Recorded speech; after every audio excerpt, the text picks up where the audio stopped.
So we're going to launch into full fee agent. I'm going to play, I did the audio version, so I'm going to play one part of it for sure and like a concluding part. But it kind of starts off with laying out that there's kind of 7 essential truths of people and the way they make decisions and just the way they interact. And so the 7 universal truths it said is that, in essence, number 1 is the best predictor of future behavior is someone's past behavior. So as we think about real estate, that would be if they've worked with real estate agents in the past, the best predictor to see who they're going to work with in the future is going to be finding out how did they come across the agent they had before. I usually kind of joke or talk with my team about, this is for like dating relationships or whatever, but like basically if there's anything someone does for you, they'll do to you. So like it's a harsh dating rule of like if somebody cheats on their person to be with you, don't be surprised if like they then cheat on you. So I usually use that as an example of if you meet somebody at an open house, don't then get your feelings all hurt when they go to a different open house and meet somebody else and ditch you. Or if it was just a random, online lead, then you're not really allowed to get your feelings hurt when they then use some other agent that they find online. So that's just kind of human, potentially psychology, that the best predictor of future behavior is their past behavior. Second thing that they talk about is there's no such thing as a fully open mind. So that's one we'll kind of hit on maybe at the first little bit of this. But people might believe they have an open mind and they're open to, something different, but they don't really, nobody really has, there's no such thing really as a fully open mind. Third thing is that humans are hardwired to be negative. I know I am. I'm pretty negative. So humans are hardwired to be negative. Fear of loss is the primary motivator of human beings. So fear of loss, primary motivator. Ninja selling kind of talked about the idea of, pain and pleasure. So that part's kind of hitting more on like the pain side. Compromise is never equal. It's a downward spiral. So compromise is never equal. The same author has Never Split the Difference, and so Never Split the Difference would say you don't just meet in the middle. Like that's lazy, and then nobody's happy. An easy example that he talks about that and Never Split the Difference is if you want to wear brown shoes to a wedding and your wife wants you to wear black shoes, you can't say, okay, well, I'll wear one brown shoe and one black shoe. Like that would be silly and ridiculous, and nobody's happy in that scenario. So 6 essential truth is that people will die over their autonomy. People want autonomy, so they'll go big on that. And then 7 is vision drives decision. So those are some kind of like human nature, psychology type of beliefs that are kind of maybe the underlying part of the book, that we then need to have good agent relationships, good social interactions. It's kind of the soft skills to interact with people. So I'm gonna play this one part for you, and then we'll go in. So here we go. Chapter 2, the favorite or the fool. It's not a sin to lose business. It's a sin to take a long time to lose business. Once upon a time in a magical, mystical real estate market, there lived an incredible real estate agent. She was truly on top of her game. She cultivated the right mindset, built strong relationships, and outworked everyone. Everything in her business was buttoned up, tight, and state-of-the-art. She was the personification of best practices for a real estate professional. One day, she received a phone call from a potential seller who asked her to come out and give a listing presentation. It was the perfect opportunity for the agent. This property and client fit her ideal profile for doing business. The agent prepared everything diligently, as always. She dropped off a pre-listing package, confirmed the appointment in advance, and arrived on time, ready to go, with a big smile and positive attitude. It was showtime. The meeting could have not gone more perfectly. The prospective sellers listened to everything she said, seemed very engaged, and asked very specific questions. Their attention never faded during the 2-hour presentation. The sellers thanked the agent profusely and commented on how impressed they were with everything she had shared. They said with a big smile, "You have given us so much to think about. Let us process everything and we'll get back to you shortly." The agent left the meeting on cloud nine. She desperately wanted this listing and knew she was the best person for the job. Given that the appointment had gone better than expected, it seemed like a sure thing. She started going through her database mentally, thinking of who she might show the property to. This was going to be fun, not to mention a great paycheck. The next day, the phone rang. It was the seller on the line, and the agent's heart started beating rapidly in anticipation of good news that never came. The sellers shared again how grateful they were for all the information the agent had presented, but they decided to work with someone else. The agent was in shock and could barely say thank you for the call. She hung up the phone in absolute disbelief. This made no sense. She had done everything right from start to finish. She was the obvious choice. What could have possibly happened? Did she say something wrong? Did she totally misread the situation? This is the story of the favorite and the fool. This version involves made-up people in a non-existent place, but you already know it's a true story because it has happened to you, probably more times than you can count. And if you're like most agents, you're still wondering what you did wrong. Just one thing. You assumed you actually had a shot in the first place. You probably think I'm crazy for saying that. Of course you had a shot. Why else would they have called you and asked for a listing presentation? What you're about to learn is that not all opportunities are created equal. Sometimes you have a high probability of doing business with a prospective client. You're the favorite. Other times, probably most times, you're the fool. Someone else is already the favorite, and you're just there for due diligence, wasting your time on work that will never lead to a deal, no matter what you say or do. The key to building a great business is learning to tell the difference between possibility and probability. Fools chase possibilities. To be the favorite, you have to focus on probabilities. The concept of the favorite and the fool is the main organizing principle in this book. All right, that's a good stopping point. All right, anybody have one of those situations? Thought it was like a slam dunk, thought for sure you were going to be their agent, and then lo and behold, they just went and used the agent they used last time, or lo and behold, they have a family member who's a real estate agent. So yeah, that is not all that mythical of a story, and so that's kind of the premise. A little bit of the book is, in essence, you're not going to be able to convince somebody to work with you, but you can be better at figuring out who are your people. Like, who do you have a higher probability of actually working with than just a possibility, and then with that, limiting your time to these folks who are just going to kind of waste your time as a possibility. So I like the saying there that it says fools chase possibility, favorites chase probability. So the old way of doing real estate, they would kind of say, and there's a couple times they'll kind of say, this is the old way, here's the new way of thinking. And I think maybe even so, the book is intentionally, what would be like diametrically opposed, just to kind of force your thinking and to force you to kind of have a paradigm shift. So the old way is to chase, convince, and close. So to know if you're practicing more in the old way, they would kind of say this: you get excited about every single call from a prospect, that your primary objective, and anybody you know who has a house, is to get a listing appointment. You believe that the more listing appointments you get, the more listings you'll get. Sorry, the more listing appointments you take, the more listings you'll get. You believe prospects are making their decision based off the quality of your listing presentation. So with that, then you put a whole lot of time and effort and resource into them. And another way to see if you're kind of in the old way is that you chase every opportunity that crosses your path. So it doesn't matter the distance, doesn't matter the time, doesn't matter what you have scheduled or planned with your family or significant other, you chase every single opportunity.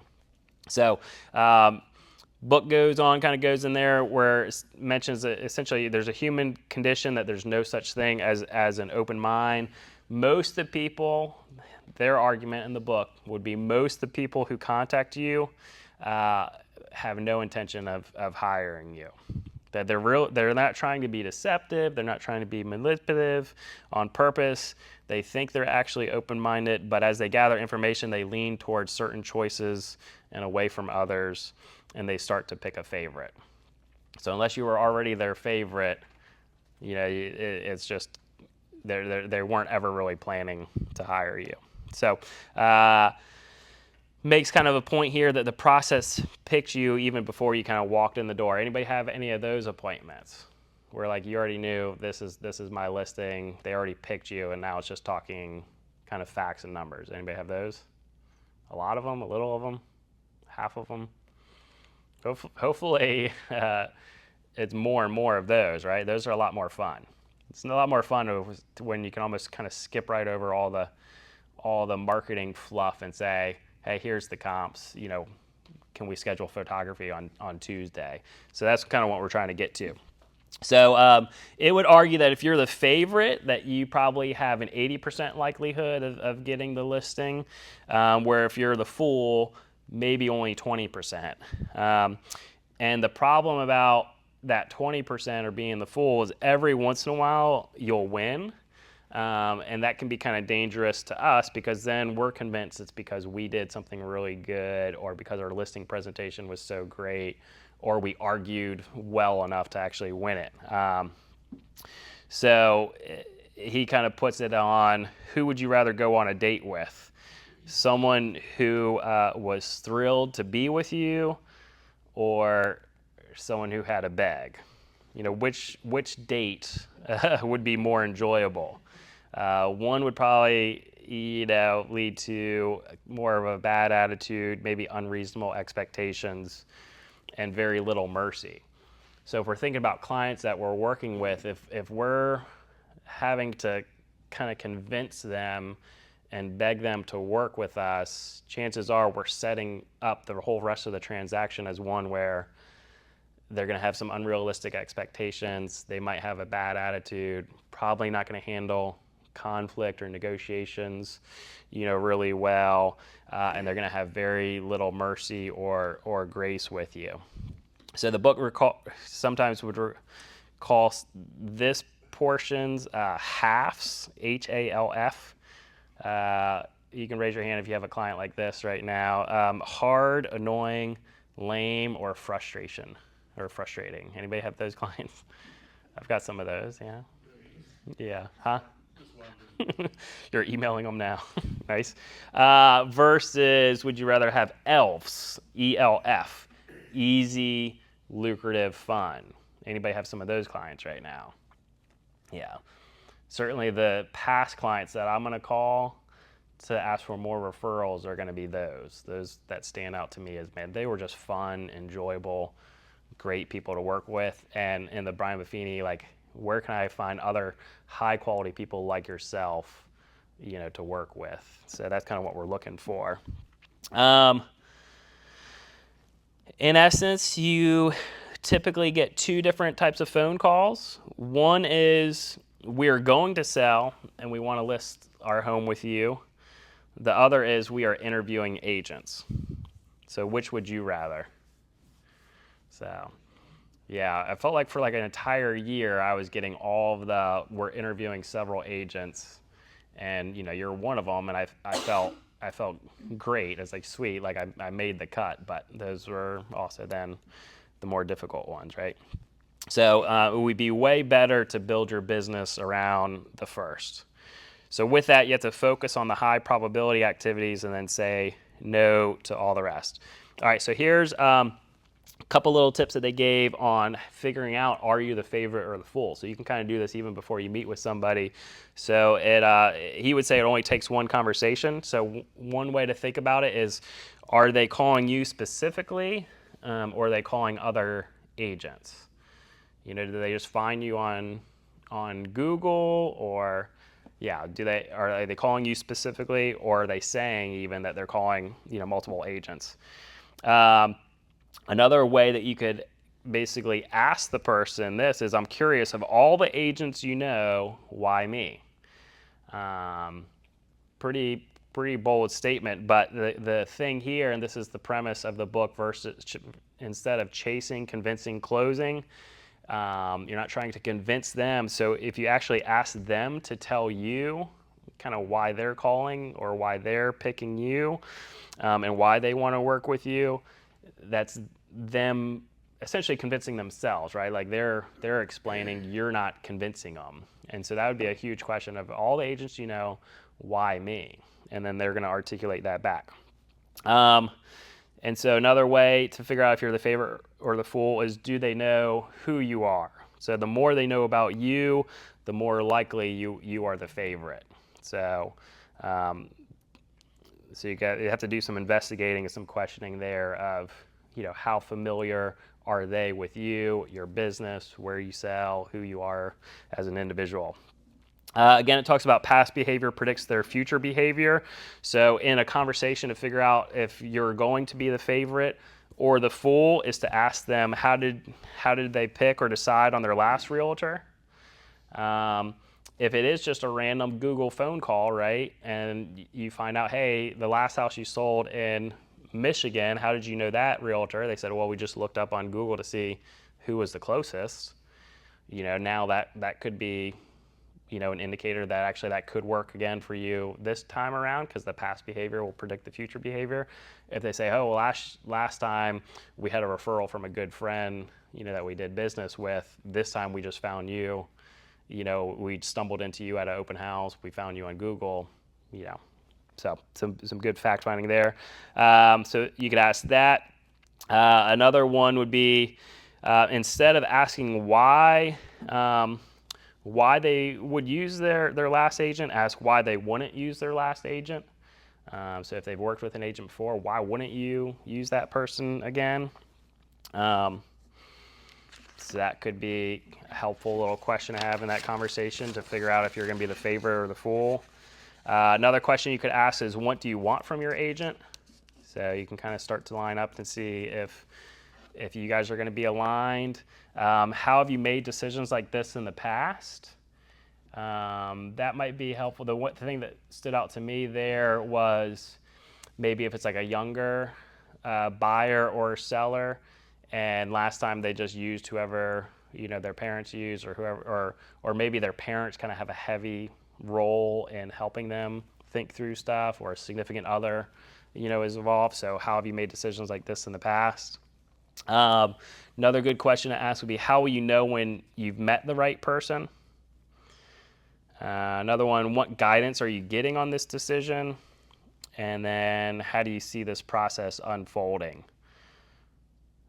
So all that being said, kind of in these initial conversations with folks, you're trying to probe and ask a few different questions to figure out how they're going to be making this decision, to see if you have a chance of, is this random? Is this a possibility? Or is this an actual probability? All right, so I also bought this workbook off Amazon, and this would be good if you want it to more like kind of self-reflection, but I'll pose a couple of these questions where there'll be some interaction. But so here's the first question. How do you now establish limits with consumers about free services and consultations? So somebody says, hey, come, I want a CMA. What are you doing right now to establish limits for anybody who calls you up and says that? What do you think? Do you have any limits? You say, sure, I'll be there in 5. What do you do?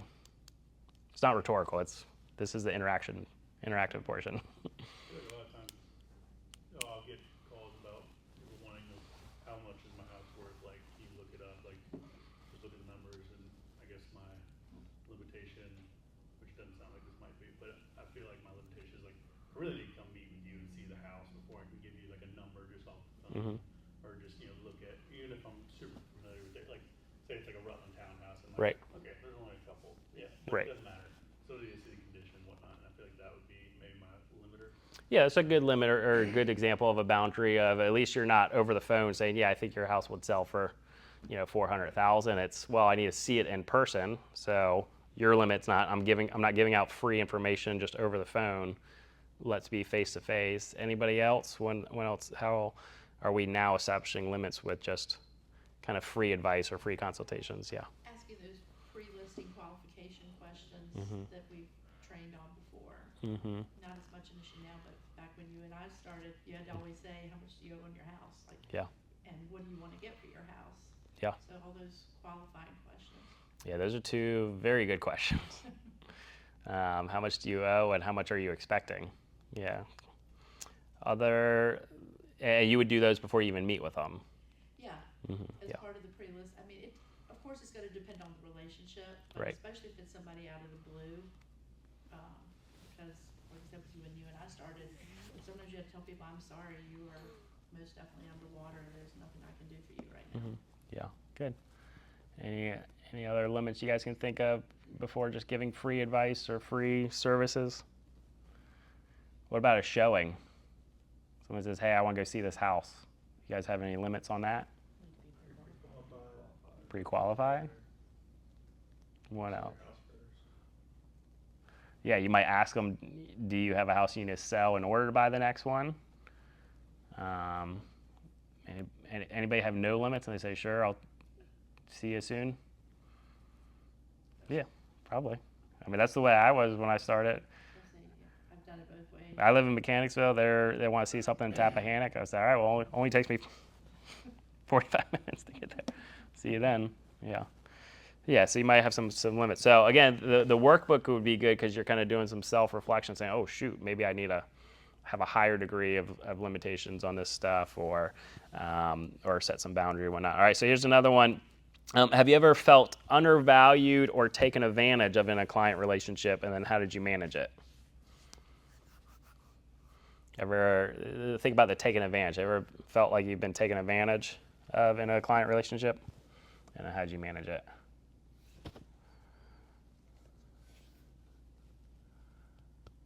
Yeah, Mike. I would say I'd start using my pre-qualification script better. Mm-hmm. Because usually, anytime I ever got my feelings hurt, Yeah. it was my own fault for not asking all the questions. Yeah. Like, are you working with another realtor? Or what price will you not go looking at? What's the lowest price you take for their house? Or what your loan is? Every time I do a bunch of work and it didn't go good for me, it's usually because I didn't ask all those pre-qualification questions. Yeah. Yeah, for sure. I mean, that's the thing that comes to mind for me is being taken advantage of is all the time I've wasted with people just to then find out, things I could have found out on the front end. Mm-hmm. Yeah. Yep. So, all right, there'll be a couple more questions like that sprinkled in. Next part of the book kind of talks about that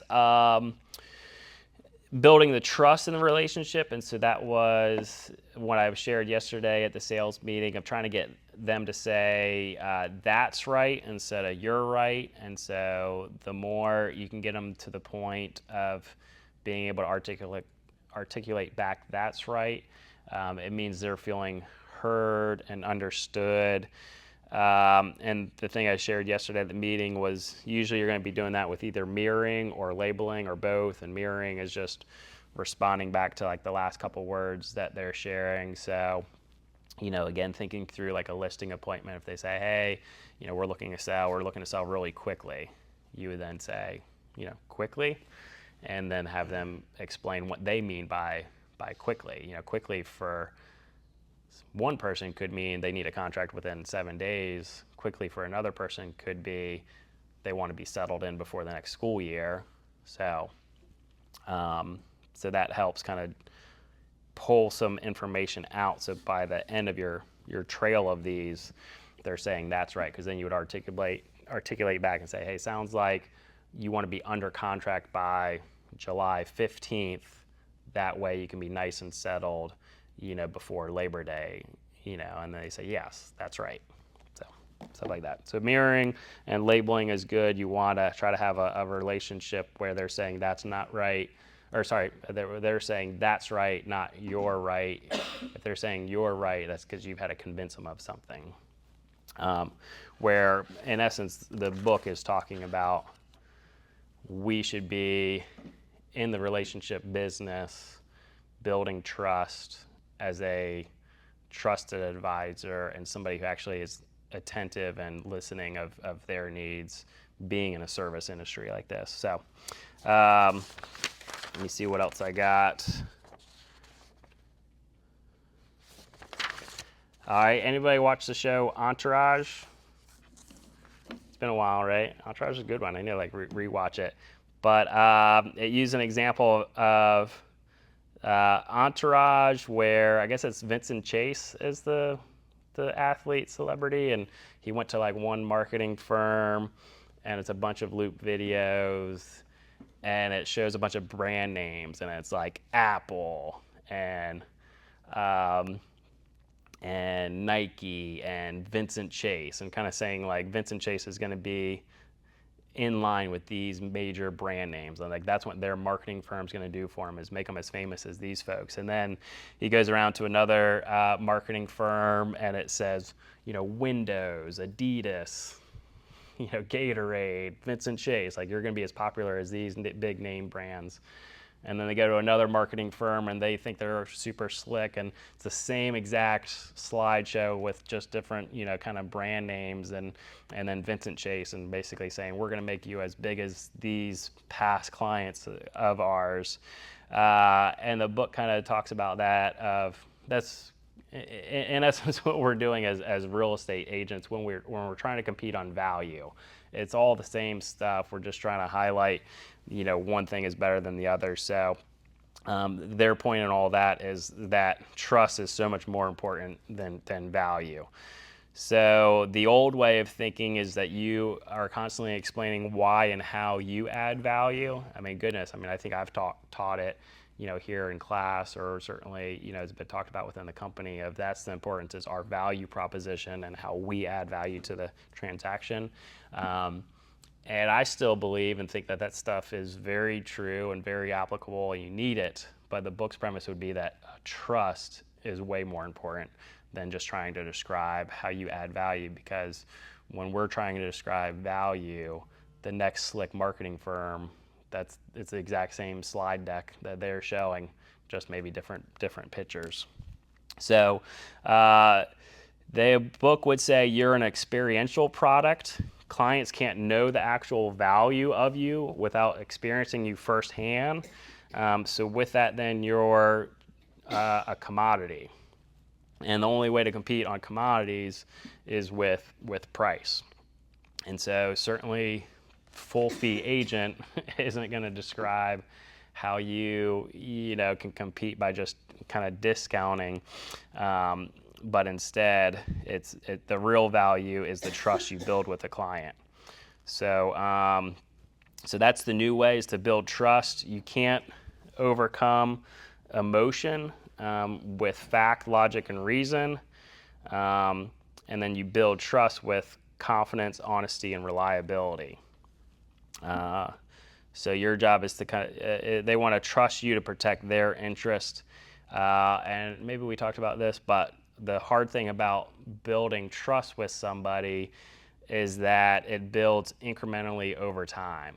So it's typically a gradual process. We were talking about this at my team meeting, where David Brown has found some real good success here recently, and most of his success has been just these little bits of emails and information and text messages over a long period of time. And so, that's kind of exactly this principle at work of building trust as a real estate professional incrementally over a long period of time. So the book would argue that your primary job as a realtor is to cultivate relationships. So this question I might not have put this in the right spot, but the workbook had this question: how frequently do you offer free consultation services to potential clients? So how frequently do you offer just like a free listing appointment, free showing? What do you think? Anybody do any marketing of like free CMA toolkit, and I'll mail you something, or I'll meet with you? Like, you bought it, I sold you to here's what it looks like now. Yeah. Mm-hmm. Yeah, so the workbook would kind of say, how frequently are you doing that, and then is that sustainable for your business? So let's move on. Let's see. So value decisions are are based on fact, logic, and reason. And he would say that that's not how many people really make decisions. And the hard thing on that is someone will always promise more and charge less. But really, they make decisions based off trust, and that's going to be emotion, connection, and relationships. So that's kind of what it's trying to get into is figuring out ways of connection, relationship, kind of emotion. So it goes on, and this talks maybe a little bit more into the transaction side of things, but there's a chapter on the elephant in the room and kind of getting that out in the open. So his recommendation, if you think there's a negative feeling, to say it. And the thing that's nice there is if they're not feeling that negative, they'll certainly correct you. So that's where you can kind of do some of the labeling of like, hey, it seems like you're really frustrated with me at this time. Like, did I do something, to offend you or whatever? And, you're either calling it as it is and just getting those conversations out, or if there's not a problem, that's also fine because they'll say, oh, no, like, no, you're totally good. I just have this other thing going on. So good to kind of label any negative feelings that you think might be out there. Good to get in front of things. So bring up possible objections ahead of time.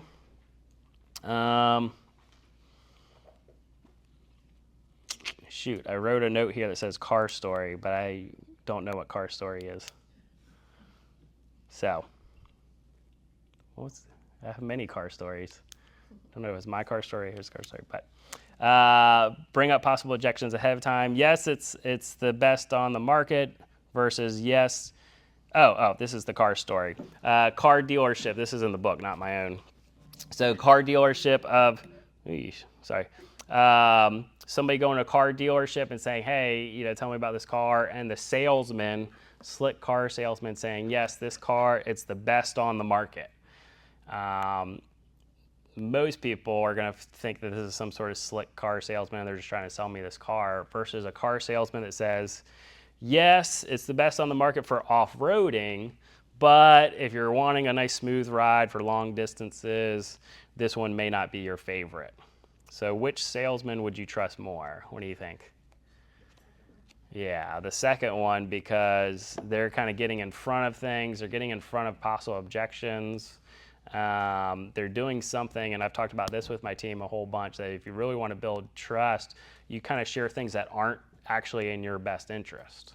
So I was just on a listing appointment this last week, and she was talking about like when's the good time to sell, and she's got a 3% interest rate, and the next house would be 7%, and it's a divorce, and she can take on the loan herself. There's a daughter who's finishing school, and my advice is if you were to sell, you're gonna have to drop down in price by like $100-some thousand given her scenario. So you're just gonna get a less nice, smaller house for the same kind of monthly amount. Like, is that something you really want to do? Like, if I were in your shoes, I'm probably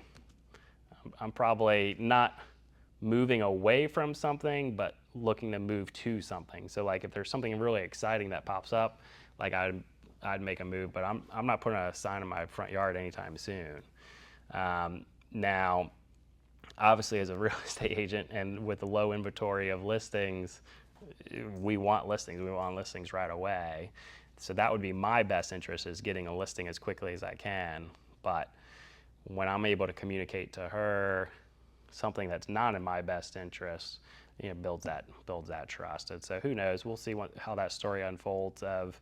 Probably won't get that listing anytime soon, but who knows how many referrals I'll get because I gave it to him, gave it to her straight, and am a trusted advisor. So, and then also, like, I knew those were probably going to be objections, anyways, like if we were to list and what that would look like. And so you're getting in front of those. So also good thing to do would be warning people about potential obstacles.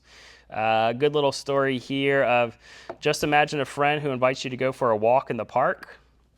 And then when you arrive, it's actually a national park, and it's on 7 miles on hilly terrain. and now you're sunburnt, exhausted, dirty, dehydrated, bug bitten, etc. How are you feeling afterwards on that invitation? Probably not so good. Now imagine that same friend invited you to a long and challenging hike and advised you may want to wear sturdy shoes, you may want to pack some sunscreen, bring some water, and bring some bug spray. Now how are you feeling afterwards? Yeah, you're feeling accomplished, like you knew what to expect, like you were prepared. Yeah, probably had fun too. So good in terms of just kind of paving the way of potential obstacles, sets better expectations. Has a little bit here of using the phrase, I have some bad news, might be the most important and valuable phrase. Gives you a way in whenever there's something challenging that needs to be addressed. So I had a transaction this last week where home inspection had a bunch of stuff. We asked for $2,000 in closing costs, and the seller just rejected our $2,000 altogether. So when I reported back to my buyer saying, hey, I have some bad news, just gonna let it sit there for a little bit, and seller rejected our $2,000 as a whole. What do you want to do? And waiting to see kind of what he says. But just by saying I have some bad news breaks that ice and then allows you to do some other stuff. And then in a little bit we'll talk about this accusations audit, which in this book you're like really kind of dramatizes like when you have some bad news of breaking the ice to then just pave the way for maybe a harder negotiation or a harder conversation. So workbook question, how do you now communicate potential issues and concerns with clients at the start of a transaction? What are you doing right now to address the elephant in the room, or to get in front of things, or to warn people about potential obstacles? What are we doing? Speak up front. Just let them know what they could expect and whatnot. Yeah, like in what regard? What are some examples? Anybody saying anything about appraisals? Septic inspections. Anybody say anything about septic inspections? Yeah. Speak about the commission deal. Commission? Yeah. What are we saying about commissions? Probably typically expect a 6%. We can list for say 3%, but the buyer's agent is probably 95% going to ask for this. So Yeah. Yeah. You can expect them to ask for something, but we have our agreed upon price. Me as your representation, your agent, I charge 3%. It's more of it will be in the contract. You can expect it, but until different situations, it really just depends on what the buyer's going to ask for. But go into it thinking worst case 3%, and then Yeah. we get multiple offers, we get this, that. You never know. Yeah. Yeah, the way I've been kind of talking about it is, for the while there was a time where if we want to offer 2.5% to a buyer's agent, we could, and then that buyer's agent, even if they wanted 3%, they wouldn't charge us an extra 0.5% to bump us up to 3%. They would just gladly take whatever was being offered. Now it's actually almost a disservice to sellers because the buyer's agents are the ones who are just filling in the blank on the contract, and guess what number they're filling in? And then, I let them answer back. It's like, yeah, 3%. Like, so, now I'm seeing way more 3% today than I have seen 2.5%. But the good news is now you can actually negotiate and you can cross through that term just like you can cross through any other term on the contract. But just so you know, high likelihood, chances are they're definitely going to be asking for 3%. So let's kind of like you're saying, plan for the worst, hope for the best, and also you're always in the driver's seat and can kind of negotiate that. So certainly getting ahead of those commission conversations, when we're meeting with folks. What other things are you doing to get ahead of potential obstacles or getting in front of things? let them know there's going to be some closing costs. A lot of like first-time home buyers, it's so weird. They literally think they're going to go to closing and just sign and not pay anything. And just tell them, look, it just depends if your lender, depends the scenario of the property, but you're probably going to be writing a $4,000 or $5,000 check just for the closing. So just expect a, not counting down payment or any of that. Yeah, talking fees. Fees is good. Talking home inspection, because we're Talking seeing home more of inspections. those, setting expectations there. Yeah. Yeah. So, and I guess we almost need a balance between working with buyers and working with sellers, but you're having those conversations on both ends. Yeah. I think on both ends, the roofing situation, insurance, had a lot of conversations about that. So a lot of insurance companies aren't insuring roofs that are over 15 years old. You know, I've seen people give credits even when there's, you know, nothing wrong with the roof. Yeah. I have one now that we lucked out, and apparently there was hail damage on the seller's roof in my box, so we got to replace the whole thing. Yeah. And they did it through their insurance, but that's definitely a conversation I'm having with most of my people, all of them, that they have a roof that's over 12 years old. Yeah. Good. Yeah, if I have somebody that we're listing on the high side, or they want to list on the high side, you know, one of the things I'm saying to them is like, you know, the problem with that is, you know, in essence, we have to sell the house twice. We have to sell it once to a buyer, and then the second time we have to sell it to the bank, because the bank's going to send out an appraiser, and they're going to have to look at these same numbers that we're looking at together and validate that your house is worth, you know, the amount that's on the contract. So we might get lucky enough to get a buyer at this dream price that you want, but we got to sell it to somebody else too, and they're going to be looking at the numbers. So I'll just kind of share about that with appraisal stuff. I have conversations with some folks about, and I've taught entire classes on this, when we get offers for an as-is or informational purposes only, or whatever cutesy thing people write in, this basically means nothing, because just because they're saying they're buying it as is, most of the time I see the buyer still comes back because now they have leverage and they have an out of the contract of saying, hey, even though we wrote this thing as is, we want an extra $5,000. So don't be surprised that, you know, that they might come back and do something like this. So kind of getting in front of some of that stuff. I just ratified a contract this morning, but luckily the agent wrote it in, but they had it where it's not subject to an appraisal, which hopefully you guys all know that doesn't mean that there's not going to be an appraisal that takes place if it's a financed offer. It just means that the contract is not subject to the appraised value. And so again, it's getting in front of that by telling the seller, like, hey, even though these folks waived the appraisal, quote waived, doesn't mean that there's not going to be an appraisal that takes place. So don't be surprised if in a week or two from now, I'm letting you know that an appraiser is going to come by the house and look at it. But what it means for us is it has no bearing on our contract. Trying to think of any other examples of stuff that you might get ahead of. Anything else come to mind for people? I think I've tried to set expectations on the objections we might get from buyers on their property. Like, you're on a major road, you've got neighbors with crappy stuff that you're looking at. So all those things affect your pricing. All your rooms are painted a different color. Ugly. Yeah, getting ahead of that. I'm definitely doing it like when we're in negotiation periods too, or negotiation time of,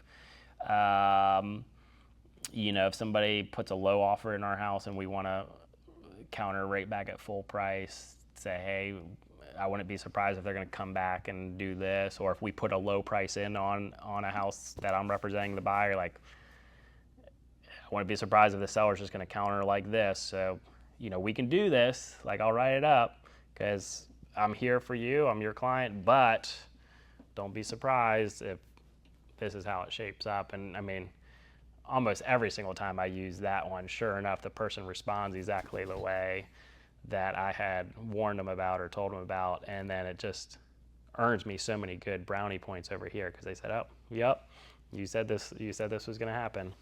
And so, and that's what this is all getting at, right? It's building a trusting relationship. So if you kind of warn folks, if you get ahead of some of these things, you say this might happen, then when it actually does, you've just had a huge deposit into your trust account kind of with them. So have there been any occasions when avoiding early conversations resulted in issues or misunderstandings later on? Have you had any of these things that you didn't approach those conversations and it come back and bit you?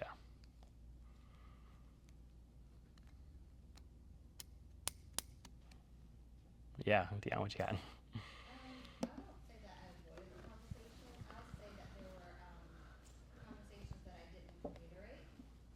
That they kind of like they have selective hearing, Mm-hmm. and so I would say that now I make it a point to just restate so that they have that expectation up front. Because I realize a lot of times that when I have stated it, they act like they didn't hear it or understand. Mm-hmm. So now I make sure I verbalize it and I write it. Mm-hmm. Yeah. Yeah.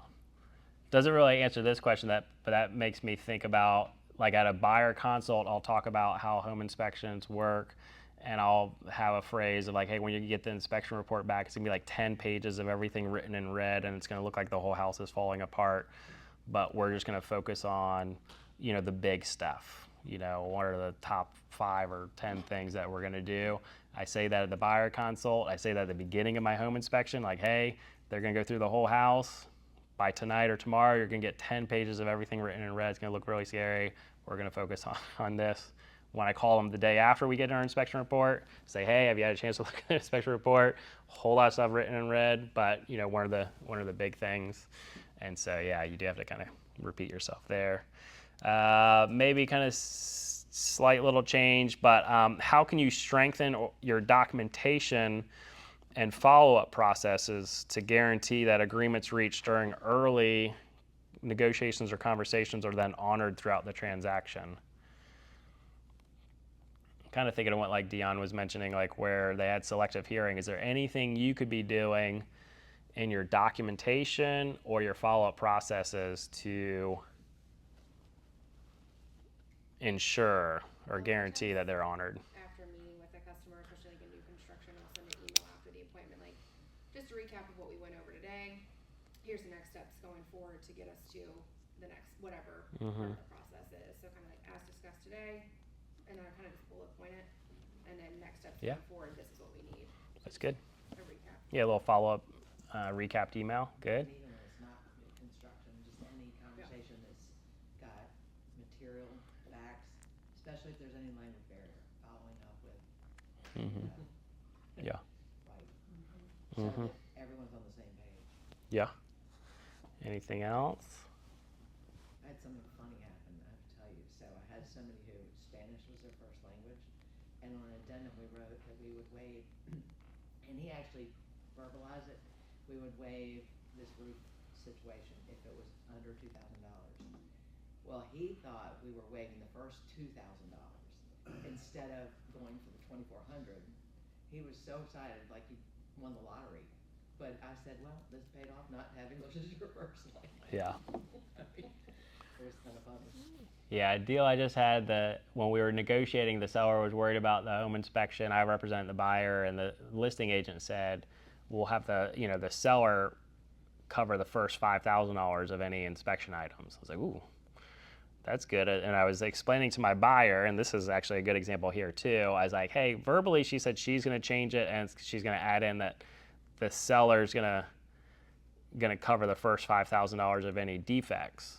And I was like, but that's really weird because typically it's the buyer who waives like the first 5,000, meaning it needs to be more than 5,000, but they're saying they're going to cover the first 5,000. I was like, so we'll just need to wait and see like how she writes it. So like don't get too excited just yet. And then sure enough, she wrote it in the normal way that the buyer is going to waive the first 5,000. But again, another deposit into the trust account with that client because he's like, yep, you called it. Yeah, we've never seen So that. the thing that came to mind for me, Cindy, was when we used to put in our listing agreements, hey, if it doesn't sell within 30 days, seller agrees to reduce the price by $10,000. And so, then you couldn't have selective hearing at the listing appointment of a price reduction if it was written right into the listing agreement of, no, remember, I told you, like if it doesn't sell within 30 days, we need to reduce the price. So there might be some other ways that come to mind there of just strengthening your documentation and follow-up process to guarantee that some of those early conversations are then honored throughout the transaction. Another example of that is one of my agents went to the final walkthrough and the blinds were missing in the house. Like, uh-oh, that's not good. And making it messier and worse is my agent was like, oh, that's kind of weird. Like, I think they should be here. And anyways, the buyers ended up closing. Actually, this will lead into another story later on. The buyers ended up closing, and it was a big to-do because these were custom, fabric style blinds. You guys should know in the contract they all have to stay. Like, it's a standard paragraph 2. That seller, when they met with the listing agent, specifically told the listing agent, hey, we're going to take these blinds with us. That listing agent, he may have put it in his listing agreement, I don't know, but he did not put it on to the listing, and he did not put it into the purchase agreement. So the sellers are pissed because they told the seller, the listing agent, hey, we told you we're going to leave those. The buyers are pissed because they're missing, and so they're mad at this agent. And then it was a mess. But had you had those early conversations and then had it documented in the listing agreement, the way I've kind of handled this, because I've had some weird things that people want to stay with them, is it's like, hey, I can put it in the listing agreement between you and I, but I need your help to remind me when it comes time for the purchase agreement to remind me that we need to put that into the purchase agreement, because that's an agreement now between you and the buyer. This agreement right now is just between you and me, and that's not as significant or nearly as important as the contract that you're going to enter into later between you and a buyer. So could you help me, remember to put that in? So I've done that over the years. So, all right, moving on. Let me see. This is like an accusations audit, and so this would be kind of further when you're really doing some hard news or some negotiation stuff of, you basically would say, hey, I have some bad news. You're not going to want to hear this. You're going to be so furious. You're probably going to think that I have no idea what I'm doing.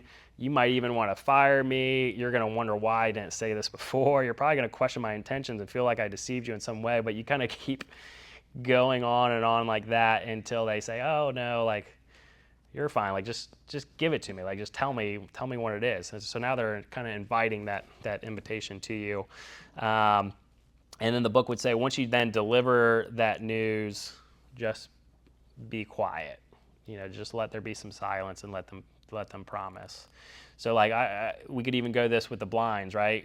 The listing agent could have said to the seller, like, hey, I have some really bad news. You're not going to hear this. You're probably going to think that I have no idea what I'm doing, yada, yada, yada. But, apparently the buyers are really upset that you took the blinds and they want $4,000. And then you just kind of sit back and kind of let them process. So good little, I guess, tip or nugget there of, again, just this relational business. So.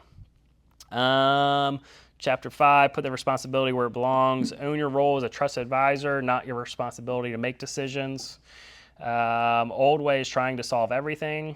Part of this new way of detaching yourself from the outcome, knowing that you can't control the market, you can't control what a buyer is submitting. If you're representing the seller, like, you can't control any of those things. Your job is simply to advise and to guide, and nothing there is personal.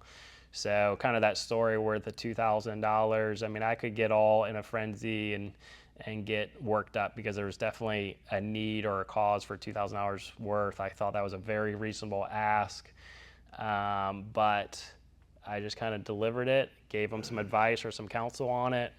We're a couple of days away from closing. Actually, it probably is closing like right now. It's a cash e-sign one. And he's like, let's just get these bozos off our back and on to the next one. I said, all right, cool.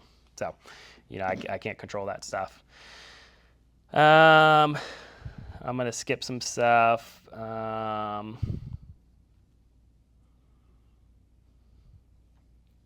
So there's a whole chapter on letting people say no, that people love to say no, and it kind of debunks. Have anybody seen? There's a real estate agent like on YouTube. I remember when I was like first getting into real estate. That's like the yes man. Like, and you probably see this on maybe even some phone solicitations yourself. That the thought is the more you can get people to say yes, like on easy questions, then they'll say yes to the hard question. So you probably get these solicitation calls like, hey, are you accepting referrals? You know, are you still working with buyers and sellers in the Mechanicsville area? No, click. I know where this is. I know where this is going, but they want to say yes.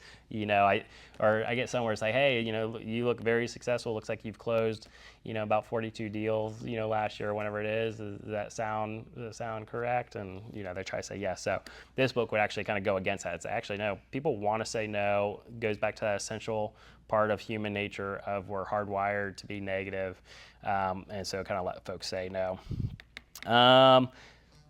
Last thing that I'll kind of hit on, and I've talked about this a couple different times, is there's a good little chapter here on nailing the last impression.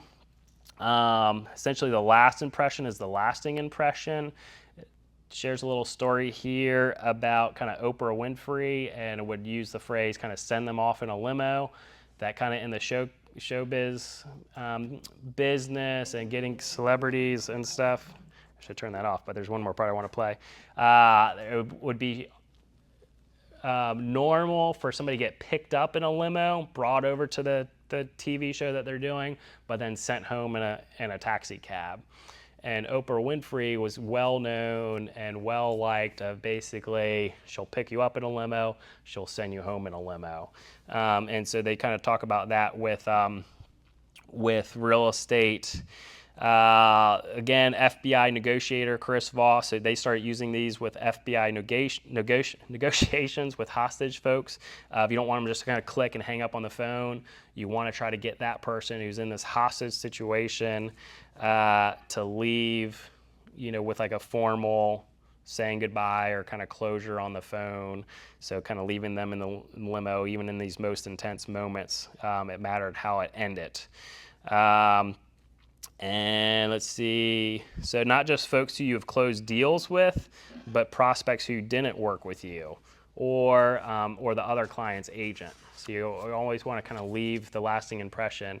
So back to the blind story, that's an easy one for this because the transaction, so good, so smooth, so nice, very great all the way around. But what do you think those folks are now feeling towards? Actually, both those folks are now feeling towards their agent. Can't stand them. So you could have a perfect transaction. You do something goofy at the last minute, and that last impression is the lasting impression. Likewise, you can do something so great at the end that then is the lasting impression. So how do you now handle making a lasting impact on clients at various phases of the transaction? Anybody got some tricks of what they're doing to create a lasting impression? Other than making them stand in front of your sold sign so you can post on Instagram? Keep them informed, yeah. If something costs under like $100, like a simple little water test or like a quick pest inspection, always say, hey, look, I just want to help you out. And I know it can be a bother, but I just want to help you out with this cost. Just help you out. Okay, good. Make it more like you're trying to help them and kind of don't like bug them about it, but really shine as a light. Nice, yeah. What else? I find like closing gifts are like an easy grab, but if you can make it personal to like something that they've mentioned during the transaction or something that's important to them. Yeah. And I think that's good. And one that I had recently had a rent back. And once everything was cleared up, the deposit that the sellers had left, I represented the seller. I was just letting them know like, hey, that's going to be released. It's going to come back to you. So it was like 2 or 3 weeks after closing, but they just noted like your communication continues to be great. Like we really appreciate it. So just even once it's closed, like don't wash your hands of everything. You know. Yeah, good. Anything else? Yeah, Mike. Tommy, all the things you said were very valuable, but I'm just sitting here going, I had just sent flowers to say congratulations on the purchase of your home, thank you for your business for the last 35 years, I can't imagine how many more referrals I would have gotten Yeah. sending $30 for flowers.